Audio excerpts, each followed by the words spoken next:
It's time for the movie raid behind the scenes with actor, teacher, musician Thomas G. Waits, known for John Carpenters The Thing as Windows. Hello. Hey, how you doing, Mike? Fantastic, man. Welcome back, and we're going to go very deep within this film. It is a cult classic, and let's start with the location. Now, the location is in various places, not just like California, but it's also in Alaska, British Canada, various other areas in certain places. But how did that work out for you, like, as far as traveling, as far as, like, did you have to split that up on time on your end? No, it was mostly shot on a soundstage in Los Angeles, on Universal's lot. But we did have to spend 2 weeks in a place called Hyder, Alaska, Hyder, Hyder, Alaska. And there's actually a group called Outpost 31, which is the name of our outpost. And they have actually been out there, and I believe, if I'm not mistaken, they've rebuilt a replica of the exact set. Did you have to, like, have certain time frames as far as when you had to be on that set? Did they actually have to call you out there? You're kind of booked for the whole gig. You know, when they make the deal with you, it's like, okay, we need you from this date. I think it was 5 months. We need you from this date to this date. Then you have like a few week hiatus in the middle where we don't need you, where we're working on special effects. Then when you come back, I think it was 1 more week on the soundstage, and then we all had to fly to Anchorage and then take a bus 6 hours over the mountains in the middle of the night to Hyder, Alaska. And Hyder, Alaska is a town on the border of British Columbia that has no law. So if a murder happens, the Canadian Mounties pawn it off on the Alaskan state troopers and vice versa. Nobody wants to be in Hyder. There was one night where the temperature was 60 degrees below zero. That's insane, man. Did you have to always be in an interaction with the other casts, or did you just kind of pop in, pop out when you were needed, anything like that? Oh, no, it was a real ensemble deal. You know, we were most of us on the set the whole time. I mean, John wanted an ensemble cast. So there were times when you weren't needed. More often than not, a lot of us would be, on stage, on the set at the same time. And we had 2 weeks of rehearsal, which they rarely do anymore because of the cost. But they gave John 2 weeks of rehearsal, so we had 2 weeks to kind of really get to know one another, and play like a football team, you know what I mean? It's like, okay, you're the quarterback, It was great. It was a very, I thought, well-cast film. I mean, he got some of the greatest actors in the country at the time. Dick Dysart, Will Brimley, Donald Moffat, Keith David. I mean, he got David Clennon, some of the best actors around. That's because he's a great director, man. I mean, there's very few of them around, but when you get one, you're really lucky. He's just a great, great director. And a director's job is 99% casting. And there was also originally in the script, there was supposed to be a woman involved with this cast as well. No, that's not true at all. They wanted John to put a woman in the movie. They were leaning on him to put a woman in the movie. And he's like, no, I don't want any women. It's all guys. And they said, you have to. You have to have a woman there. He said, all right, I'll tell you what. I'll put a rubber doll in. That's as far as I'm going. And Adrian Barbeau did the voice, of course, but he stuck to his guns. And how much interaction did the actual cast? So when the time that had to be on set before they actually start rolling, like how much time of interaction between you, the cast, and John Carpenter did you actually had to work without whatever scenes that would need to be choreographed? Well, we had 2 weeks of rehearsal. So when we showed up, all the social anxiety that might have taken place had already come and gone because, we were a team by then. And we all knew each other, hung out, partied, went out for drinks and so forth. And so showing up on the set. Now, you have to understand, when you show up on a professional set, there's a lot of sitting around. Will Brimley used to say, the acting's free, it's the waiting I get paid for. You sit around and wait for them to set up the shot, and then you rehearse it pretty much the way you did in the rehearsal room. And then John has you adapt according to the set, and whatever props you might be working with. But again, I want to remind you, you don't often get an opportunity to work with a great director. I've been in this business 49 years. I can count on one hand the great directors I've worked with. And they know what they're doing. They have a vision of how the scene is supposed to be, so they just sort of guide you. And they're always open to suggestions. So the amount of time is, negligible. You're ready to go. You're a pro. You get up off the bench and you go out in the field and play. That's what you train as an actor for, is to have a technique that you can engage in and, go to work on. You could be, it could be 2:00 in the morning and they say, oh yeah, it's time for your close up. You have to snap to it. Now, with your role, like, this film was in pretty much in early stages since mid '70s, all the way up until when the film initially started. How were you actually approached with it? Did you just kind of just go with whatever posting that was? I mean, was there a specific way that you approached this? Well, what happened with me is I was doing a production of a play called American Buffalo with Al Pacino at the time. That was a very popular play. It was sold out every fucking day and night, and it was like ridiculous. Everybody that was anybody in the entertainment business that wanted to see it had to see Pacino live. I mean, he was, a big star with The Godfather, Serpico, Dog Day Afternoon. So seeing him live was a real coup, if you will. John and Kurt came to see it and invited me to audition for Sanchez, the character's name was at the time. I'm Scotch-Irish, and I'm reading for Sanchez. Okay, I can get into that. And then once we started rehearsing, I came up with these green sunglasses and asked John if I could change the character's name to Windows.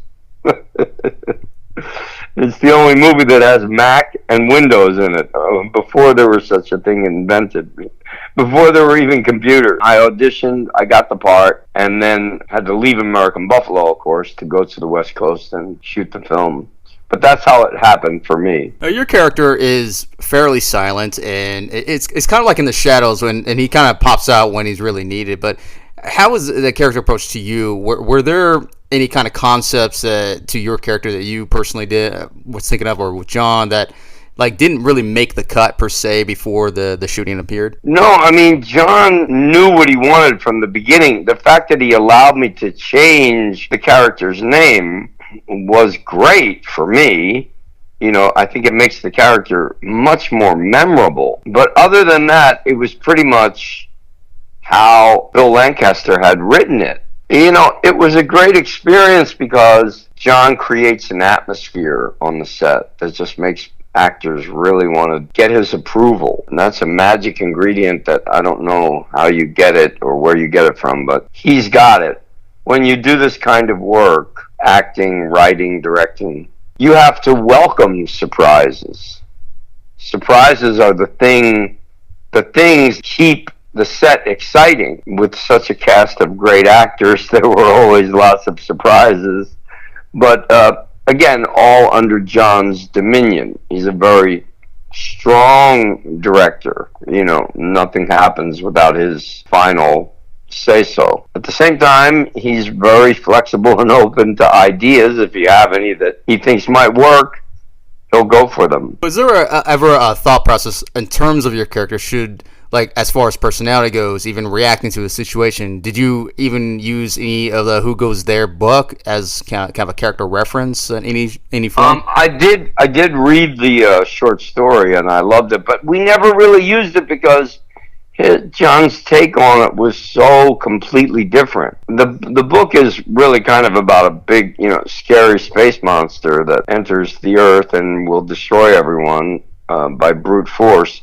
This was more a psychological trauma, where you say your name is Mike, and you say you live in Missouri, and you say you have done this and that, but you really might not be that person. So it was predicated on paranoia, that this thing was able to adapt itself to whatever species, whether it be dog or man. That's what made it frightening. And I think it was right around the time that AIDS, the plague of AIDS, struck our country. So it was doubly effective with regard to people going, well, wait a minute, if I drink out of that same glass as you and, you have AIDS, I might get it too. So I think John played up on the themes of paranoia, trust. Are you really the person that you say you are? And that was really more what we drew from, was the script that Bill Lancaster had written, I'm sure under John's auspices. And your character, when you watch the film, you can tell your character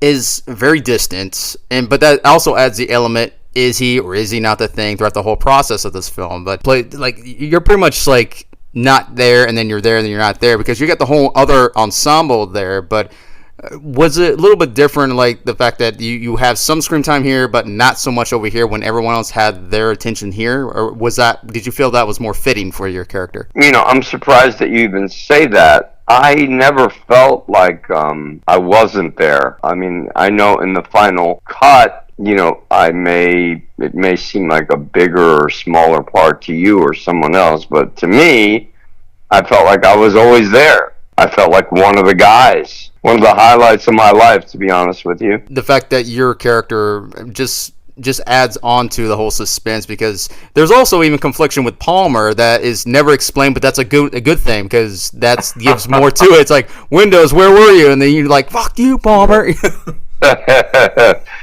Yeah, I think that kind of emanated from the rehearsal process. David and I respect him enormously as an actor, but I think that there are personal differences between us that we couldn't quite reconcile. And rather than pretend they weren't there, John allowed us to exploit them. What was, as far as rehearsing the scenes though, like, was it like a different scenario to practice with, rather than we got the script, but once you get on the scene itself, then you know exactly what it always changes, man. I mean, there's words on the page, then there's behavior, then there's set, props, costume, lights, makeup.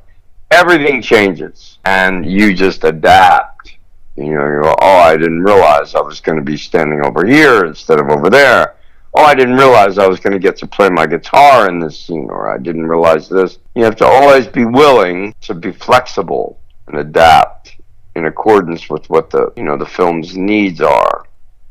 So you can rehearse as much as you want, but there's nothing like it. Once they say action, anything can happen. It's always different every time when you start rehearsing it and then having to change up everything, basically. Did you ever felt that there was something of your character that made it into the film that you didn't particularly like, but you yourself has adapted to it, like, oh, okay, that was right, you were right? I can't recall anything. I felt like, what we shot was what we got. It was pretty much as expected. I mean, except for the name change, which, as I mentioned, I introduced into the rehearsal process. It was as is, It's a John Carpenter film, and you sort of are subsumed creatively by his vision of it.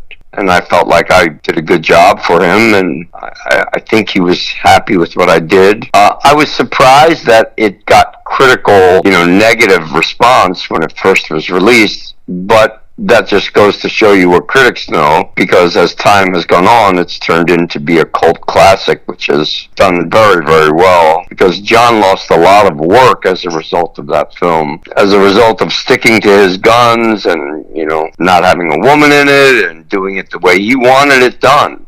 Studios are spending a lot of money, and they breathe down your neck to get what they want. And you, as a director, have to be a particularly strong person to be able to go, no, wait a minute. I'm not firing that guy. I'm not bringing a woman in just because you say so. I'm not doing what you want to do. I'm doing my movie my way. Quentin Tarantino's like that, and John Carpenter's like that. Great directors are like that. You can't push them around, Let's a little bit of a breakdown on scene. Like, was there the scenes that you are involved with? Was there ever any thought of it extending, but due to time, due to obviously the studio? Let's start with the Blair scene, where you're in, you eventually got your butt kicked by him, and you're sitting there, you're scared, you don't know what's going on, and all this confusion, and they finally took down Blair. Can you break down, like, how that process was? Was that a quick scene? Was there anything else a little bit that was going to be different, but just kept in the film? It's interesting, when you asked me that question a few minutes ago about that. When I re-watched the film recently, I said to myself, I wish I'd gotten up once and tried to attack Blair and had him knock me back. And it would have been more interesting than just cowering in the corner. But I guess I made the choice that, there was this guy with an axe and he was going nuts. That's what my character would do, would be to hide in the corner after getting beat up on a little bit. John is a director that creates an atmosphere where you feel like you are both having fun and working harder than you ever have in your entire life. He's not just a master horror director. He's a master at the craft of directing. And then there's also the famous scene with you and Palmer where Palmer is the Thing and he's just taking you up there and tearing you up. Can you break that down a little bit? Like, how long did that take? I mean, and can you, if you were there to see what the kind of effects, can you describe the effects and how that whole process went? I mean, it's a fantastic scene, by the way. Thank you.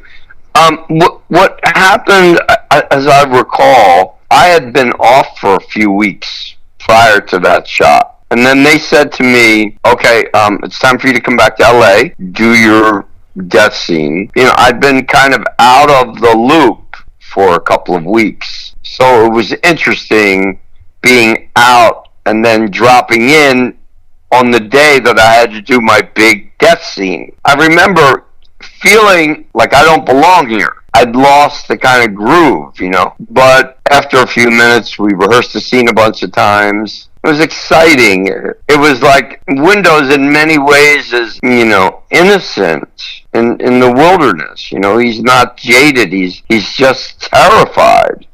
And I was trying to embody that fear.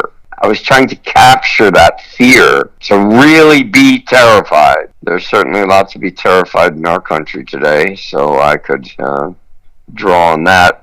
But back then, I think what I worked on as an actor was the thing that frightens me the most. And that's how actors work. It was a tough day. It was a long day. I remember that. I think the scene in the movie is really great. It's fucking scary as hell when poor Windows gets it. Did you yourself sat back and then actually watch some of the scenes? Like, did you ever take some of what they were doing, kind of incorporated your own within this character? And again, this character is silent. You see him kind of foreshadowing in other places, but then once the situation happens, then you start wondering who Window is or what is Windows. You know, I think the mystery of Windows is part of the fun of the movie, you know. Ostensibly a sort of minor character, but he ends up kind of having a real place in the film. He's many people's favorite character. I think because they feel like, oh wow, you know, that's probably how I would react, you know, if I were him.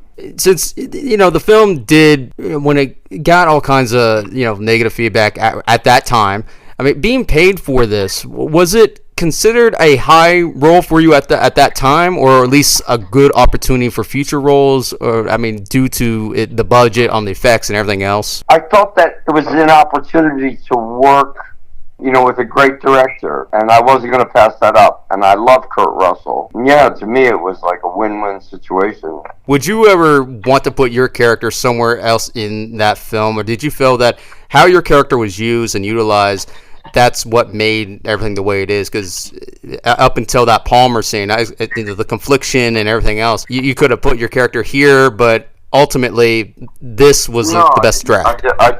I didn't feel that way at all. I felt, you know, it was in the script, and, you know, I wasn't the lead. I called John before we started shooting, and I said, can I play the lead? And he said, no, I already have someone that I want to use for that, and I had to fight like hell to get him. So there are no small parts. You know, it's what you do with it. It isn't the size of the part. It's what you do with it. And I was very grateful to get the job and to work with John and to get to hang out with Kurt and meet him. And it ended up being a very positive decision in my life. I made great friends on that film. They're still friends of mine today. And John is a great mentor and friend of mine as well, you know. That wouldn't have happened if I waited to play a leading role. You know, it's not about being the lead. It's about telling a good story and, you know, entertaining the audience. But when the negative reviews started coming in, all this stuff, how did that really affect you after the film was good? Did you feel like, you know, you might also not get as much work in comparison to this? Was anyone else actually looking at you based off of this? Yeah, it was a big disappointment, you know, because I was expecting it to be another Aliens, you know, and it wasn't. And I remember my agent saying, you know, well, forget about The Thing. Nothing's going to happen with that. And I don't think I ever got any work as a result of being in it. I don't think anyone ever called me up and said, hey, I saw you in The Thing. But That notwithstanding, I've gone on to get the highest residual checks from that film. I've gone on to have some of the most successful autograph signings where I make money, all because of that movie and being part of it. And you definitely can't neglect the original, obviously, The Thing from Another World. I mean, it's just a huge makeover, basically, and it made it even better. So the whole ensemble... Well, John made us watch the original, you know. He screened the original Howard Hawks version of it for the whole cast. We all had to watch it. It gave me a really good idea of the sense of urgency that they created in the original. And I chose specifically to try to go against that and be like, hey, wait a minute, I'm going to try to play Mr. Laid Back movie star with my green sunglasses. And that way it was very informative. Oh, absolutely, because there's also a little description originally, at least in the original draft of the script, is saying that Windows is lousy at his job and doesn't want to be there. Yeah, because he wants to be a movie star. That's why he wears those sunglasses in the fucking middle of the Arctic where no one... It's crazy. You have to hand it to a director that will allow an actor to experiment and create. You know, you're not just saying lines and collecting a paycheck. You're contributing on a creative level. I mean, there are dolls out there that say Windows. That's my invention. He was never going to be called Windows. They changed his name from Sanchez to Simmons. And I thought, who the hell is going to remember John Simmons? Before we get out of here, the last scene, actually it's the beginning scene where you were trying to contact anybody on the continent and you can't reach shit. Just a little bit. You want me to reach somebody? Was there ever any more lines that you wanted to include? I mean, that one scene, like everybody knows that scene, but did you feel that was a perfect scene for your character? Was there anything different about it? If I felt like I wanted to say something else, I would have. You know, films, really good ones, if you notice, they rarely have a lot of dialogue in them. The dialogue is just meant to further the plot or give exposition about the character. But no, I mean, I thought it was great the way Will and I played it. I mean, it was just his intimidating presence and my, you know, sort of apathetic, lethargic rebellion.